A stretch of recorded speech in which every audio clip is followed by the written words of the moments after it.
Your Honor, before you is Mr. Jimi Wanjigi, brought to court in handcuffs at the behest of the state, and they are seeking to invite you to admit a charge and invite him to take a plea on those charges. Your Honor, you are a court of law, a court that respects the authority of its own processes and the authority and orders of other courts within the Republic of Kenya.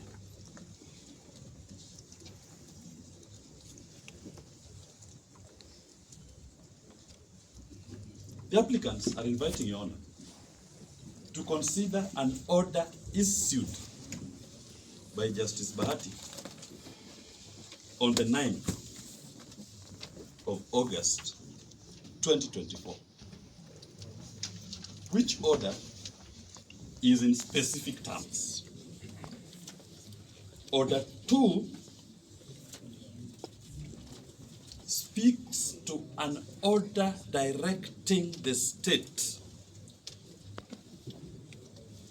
including IG, DCI, DPP, their officers, their servants, their agents,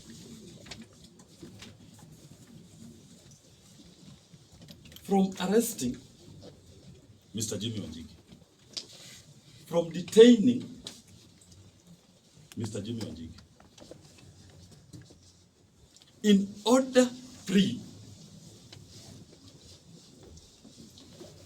the learned judge specifically says, if by any chance you are detaining, you have arrested, you have in your custody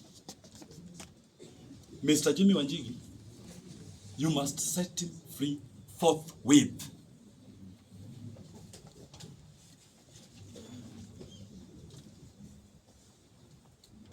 Brought before you is a person who has been arrested, who has been detained in violation of those orders. They've done everything to ignore Justice Bahati and his orders. That is contempt of court. If there had any doubt as to the tenor, the meaning, or the substance of the orders issued by the High Court, nothing could have stopped them from going before that court to seek clarification or interpretation, to be told what the judge meant. What they did when Mr. Wanjigi appeared before the DCI in honor of summons was to throw Justice Bahati's orders out the window. They threw them out of the window and they said, you are now our prisoner. We will arrest you, we will detain you, and we will hold you. No less than 100 police officers involved in the high drama. Why are we here? Why are we here? If the orders given by the court could be thrown out the window in my presence as an officer of the court, why are we here? Have we gone to the state of the jungle? So, Your Honor, it is important that we bring every player before you, Your Honor, to order before we make even a single step in these proceedings. Everybody must accept and admit that we will submit to the authority of the courts and their orders whenever, wherever they are given, whether we agree with them or not. They cannot cherry pick. That for purpose of registering a charge against Mr. Wanjigi, we don't care about Justice Bahati's orders. And they want this court to now admit them. They want this court to even give them audience. They want this court to excuse their blatant breach of the orders of Justice Bati. And as we speak, Your Honor, we have since filed a contempt of court application before the High Court against the acting IG and the Director of Criminal Prosecutions and Mr. Michael Sang, who was in charge of the operation.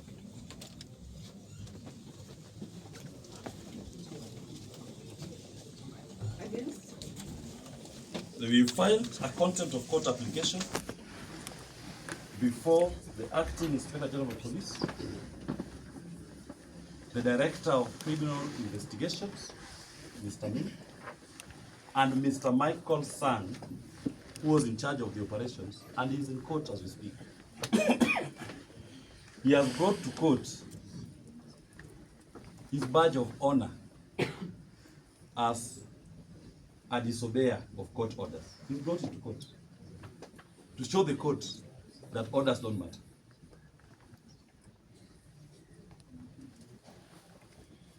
And Your Honor, when you retire to look at the orders we've shared with the court, it is in plain English.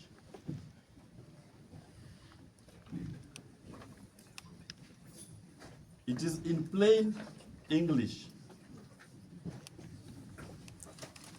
They are told not to arrest, and if they've arrested, they've told to release forthwith. They chose not to. And Your Honor rejects the invitation to entertain a process that is already fraught with unconstitutionality from the beginning. The foundation of these charges is disobedience of court orders. Allow the High Court to deal with those questions. Then we'll come back before you once directions are given. No prejudice shall be suffered by the state or any party. No prejudice. Mr. Jimi Wanjigi is a non-citizen of this republic. His residence is known. Has been raided more than 2 times.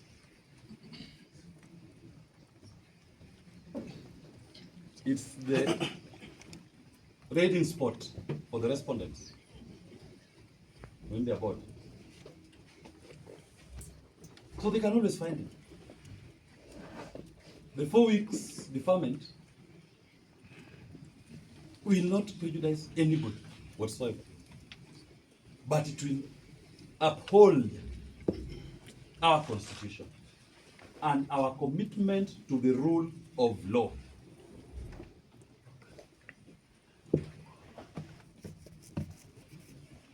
The second point, as I conclude, Your Honor, why we urge for deferment of the plea. The issue of ownership of firearms by Mr. Jimi Wanjigi was litigated before the High Court in Petition 520 of 2017.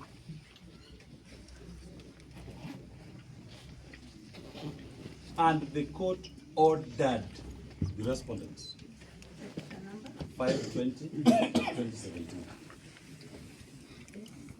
The court ordered the respondents to give him back his firearms.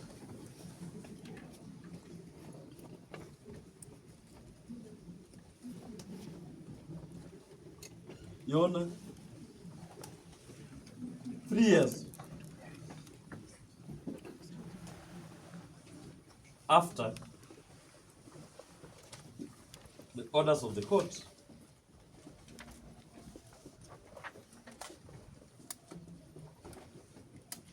in fact 5 years, the orders were issued in 2019, but until 2023 were those orders complied with. The orders were issued? Were issued on the 25th of June 2019. They were complied with sometimes in the year 2023. And just to create a The complete year 20. 23. Delete every app on my phone for this. And just to create a completeness of that long journey, those 5 years, the High Court, in recognition of the authority of its processes and its orders, actually committed the former Director of Criminal Investigations, Mr. George Kinoti, to civil jail for 4 months for refusing to comply with these orders. So the respondents have a history of ignoring court orders when it comes to Mr. Jimi Wanjigi. He was convicted and sentenced. He is not in prison just because of a stay order that he got from the Court of Appeal. Otherwise, he's a convict waiting to serve his term. Out of 520, petition 520. The court also, Your Honor, in JR number 46 of 2018, which looked into the propriety of Mr. Jimi Wanjigi to hold a firearms certificate